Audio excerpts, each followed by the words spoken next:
تعالیٰ جل شانہ نے قرآن مجید فرقان حمید میں ارشاد فرمایا کہ لوگوں پر اللہ کے لیے بیت اللہ کا حج لازم ہے جو کوئی راستے کی استطاعت رکھے۔ حج لغت میں قصد کو کہتے ہیں، اصطلاح شریعت میں مخصوص ارکان کی ادائیگی کے لیے حرمین کے سفر کی جو نیت کی جاتی ہے اور وہاں حاضری کے لیے بندہ پہنچتا ہے اس کو حج کہتے ہیں۔ حضور نبی رحمت شفیع معظم رسول محتشم صلی اللہ علیہ وآلہ وسلم نے ارشاد فرمایا، جب انسان حج کرتا ہے تو وہ ایسے گناہوں سے پاک ہو جاتا ہے جس طرح ابھی ماں کے پیٹ سے اس نے جنم لیا ہو۔ ماں قبل کے تمام گناہوں کا حج کفارہ ہے، اور اگر کوئی استطاعت رکھنے کے باوجود حج نہیں کرتا تو حدیث میں سخت وعیدیں موجود ہیں۔ حضور کے ایک فرمان کے مطابق جو شخص استطاعت رکھنے کے باوجود حج نہیں کرتا، فرمایا وہ یہودی مرے یا عیسائی مرے، ہمیں اس سے کوئی غرض نہیں ہے۔ اور ایک حدیث کے لفظ ہیں کہ حج میری امت کے ضعیف لوگوں کا جہاد ہے۔ حج کی فضیلت کے عنوان سے کتب حدیث کے اندر بہت کچھ موجود ہے۔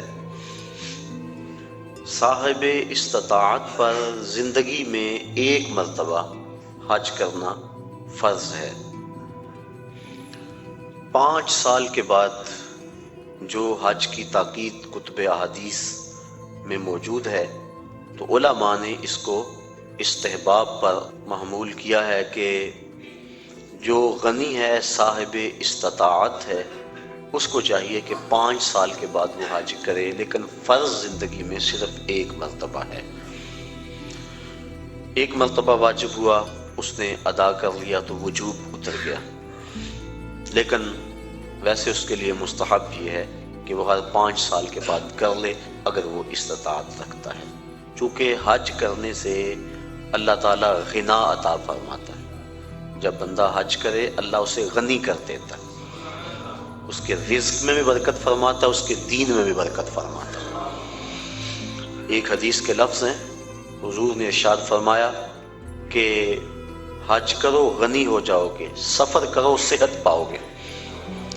تو حج سے غنا ملتا ہے اور سفر سے صحت ملتی ہے۔ زندگی میں ایک مرتبہ حج کی فرضیت پر دلیل وہ معروف روایت ہے جو آپ نے متعدد مرتبہ علماء سے سماعت کی ہوئی ہوگی کہ حضور نے ارشاد فرمایا، لوگوں حج کے لیے آیا کرو۔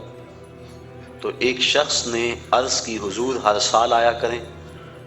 آقا کریم خاموش رہے، کوئی جواب نہیں دیا۔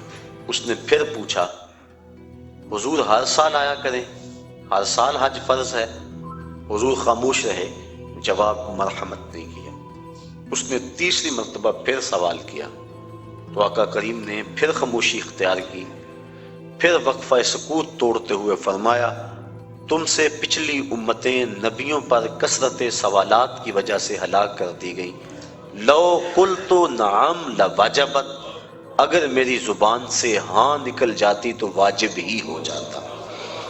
وہ زبان جس کو سب کن کی کنجی کہیں، اس کی نافذ حکومت پہ لاکھوں سلام۔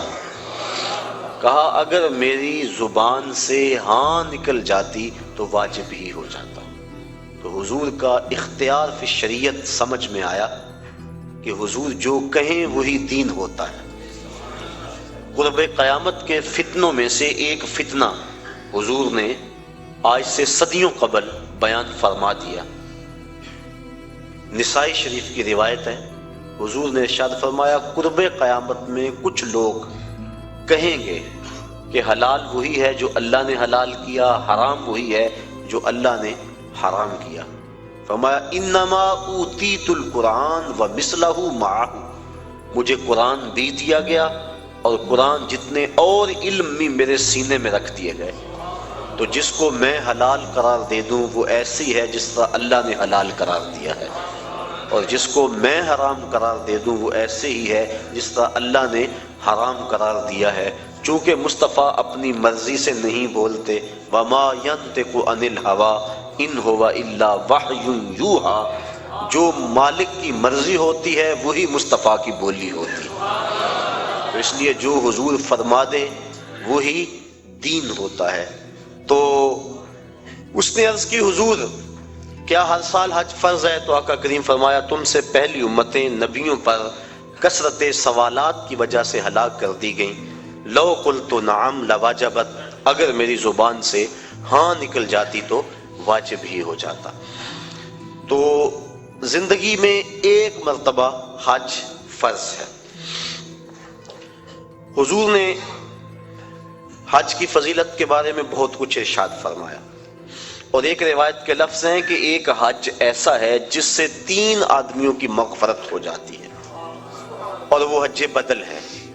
کوئی اپنے والدین کی طرف سے، اپنے کسی عزیز کی طرف سے کسی کو حج کروائے تو ایک جس نے حج کیا اس کی بخشش ہو گئی، ایک جس نے حج کروایا اس کی بخشش ہو گئی، ایک جس کی طرف سے حج کیا گیا اس کی بخشش ہو گئی۔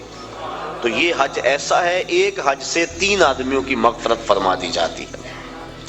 حج کا مقصد کیا ہے؟ حج کیوں کیا جاتا ہے؟ اس پر کچھ باتیں میں آج کی اس نشست میں آپ کے گوش گزار کرنا چاہوں گا۔ حج کا بنیادی مقصد اور ہر نیک عمل کا بنیادی مقصد رضائے الہی کا حصول ہے۔ انسان جو بھی نیک عمل کرتا ہے، ہر نیک عمل کا مقصد اللہ کی رضا کو حاصل کرنا ہے۔ قرآن مجید میں ارشاد فرمایا گیا کہ تمہاری قربانی کا گوشت اور خون اللہ کو نہیں پہنچتا، بلکہ تمہارے دل کا وہ تقوی اللہ کو پہنچتا ہے جس کے لیے تم نے قربانی کی ہے۔ گوشت خود کھا لیتے ہو، خون گلیوں میں بہہ جاتا ہے، کھالیں مدارس میں چلی جاتی ہیں، مختلف تنظیمات لے جاتی ہیں، تو اللہ کو کیا پہنچا؟ تو کہا تمہارے دل کا وہ تقوی ہے، جو خلوص اور للہیت ہے، اللہ کی رضا جوئی کا جو جذبہ ہے، وہ جذبہ اللہ کو پہنچتا ہے۔ تو ہر نیک عمل کی بنیاد اللہ کی رضا ہے، اور اگر اللہ کی رضا کے لیے کوئی عمل نہ کیا گیا تو وہ عمل نہیں ہے، نیک عمل نہیں ہے۔ اور صرف ریاکاری کو شرک اصغر کہا گیا ہے، ورنہ انسان جو نیکیاں کرتا ہے، اچھے کام کرتا ہے، کسی کو شرک نہیں کہا گیا، ریاکاری کو شرک اصغر کہا گیا ہے۔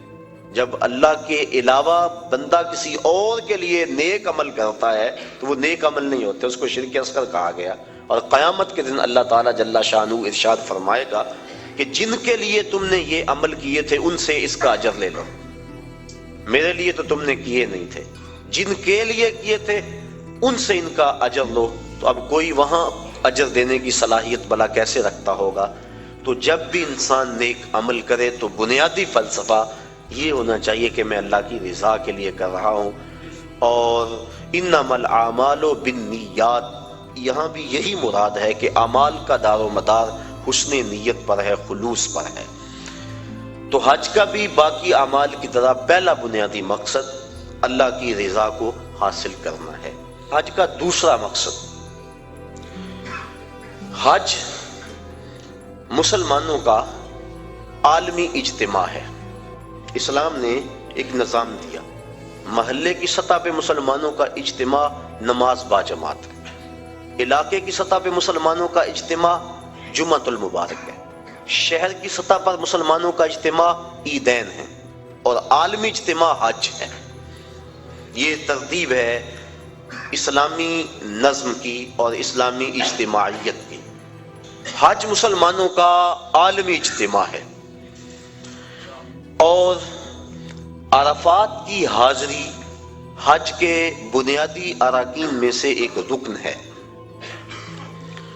کہ چاہے چند لمحوں کے لیے عرفات میں آپ جائیں تو پھر حج ہوگا، اگر عرفات کی حاضری نہ ہو سکی تو حج ادا نہیں ہوگا۔ تو عرفات کے اندر یوم حج کو خطبہ دیا جاتا ہے جس کا سننا مسنون ہے۔ تو خطبہ حج کے اندر مسلمانوں کے عالمی اجتماع کو امام حج، امیر حج کا منصب ہے کہ جو مسائل درپیش ہیں ان مسائل کی روشنی کے اندر ان کی رہنمائی کریں۔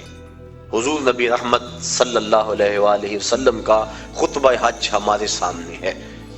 اس وقت جو حالت ہے مسلمانوں کی وہ کسی سے مخفی نہیں، اور حج کے موقع پہ چاہیے تو یہ کہ امیر حج پورا سال محنت کرے، اپنی ٹیمیں مختلف علاقوں میں بھیج کر تجزیہ کرے کہ مسلمان اس وقت پوری دنیا سے پیچھے کیوں رہ گئے ہیں، اور جو سازشیں کرنے والے اہل اسلام کو ہر وقت ظلم و جبر کی چکی میں پیس رہے ہیں تو ان سے چھٹکارا کیوں کر ممکن ہے۔ تو وہ پوری دنیا کے آئے ہوئے نمائندوں کو پورے سال کا لائحہ عمل دے کہ تم نے اپنے اپنے علاقوں میں جا کے یہ کرنا ہے اور اس پیغام کو آگے لوگوں تک پہنچانا ہے۔ پھر پورا سال اس کی نگرانی ہوتی رہے اور سال کے بعد تجزیہ کیا جائے کہ کمی بیشی کیا ہے، کتنے فوائد ہوئے اور کہاں تک ہم نے اپنا ہدف حاصل کیا، اور ترمیم و تنسیق کے ساتھ نیا منصوبہ، نیا لائحہ عمل لوگوں کے سامنے رکھا جائے، اور دنیا کے کونے کونے سے آئے لوگ حرم کے اس تحفے کو اپنے ساتھ لے جائیں اور پوری دنیا پر